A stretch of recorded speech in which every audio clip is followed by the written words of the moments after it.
Hello ਦੋਸਤੋ, ਸਵਾਗਤ ਹੈ ਤੁਹਾਡਾ ਪੰਜਾਬੀ ਫੂਡ ਚੈਨਲ 'ਤੇ।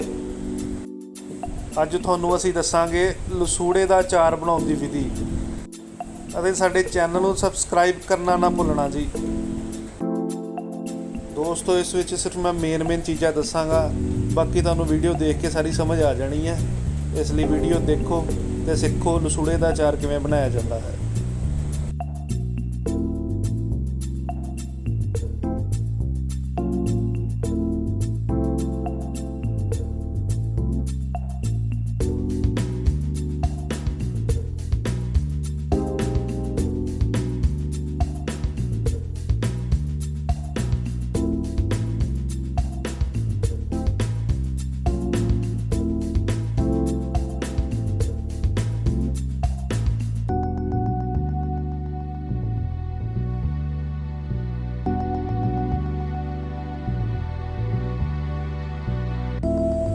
ਉਬਾਲਣ ਤੋਂ ਬਾਅਦ ਤੁਸੀਂ ਇਹਨਾਂ ਲਸੂੜਿਆਂ ਨੂੰ 2 ਦਿਨ ਵਾਸਤੇ ਸੁਕਾਉਣਾ ਹੈ ਕਿ ਇਹ ਚੰਗੀ ਤਰ੍ਹਾਂ ਸੁੱਕ ਜਾਣ। ਉਸ ਤੋਂ ਬਾਅਦ ਹੀ ਅਸੀਂ ਅਗਲਾ ਕੰਮ ਸ਼ੁਰੂ ਕਰਨਾ ਹੈ।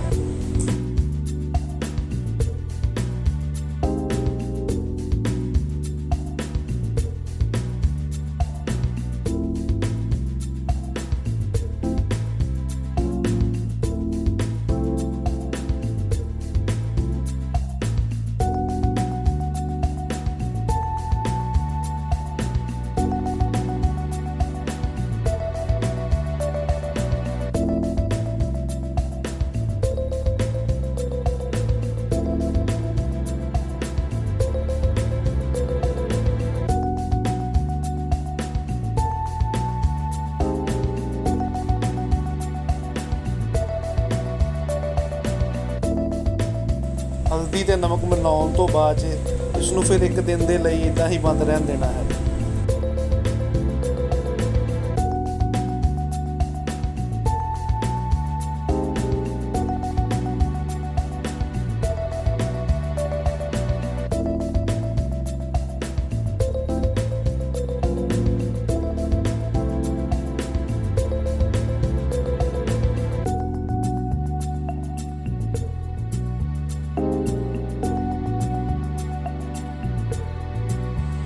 ਤੁਸੀਂ ਸੌਂਫ, ਕਾਲੀ ਮਿਰਚ, ਮੇਥਰੇ ਅਤੇ ਜੀਰੇ ਨੂੰ ਭੁੰਨ ਲੈਣਾ ਹੈ। ਪਹਿਲੇ ਇਹਨਾਂ ਨੂੰ ਭੁੰਨ ਕੇ ਫਿਰ ਹੀ ਆਪਾਂ ਅਚਾਰ ਵਿੱਚ ਮਿਕਸ ਕਰਨਾ ਹੈ।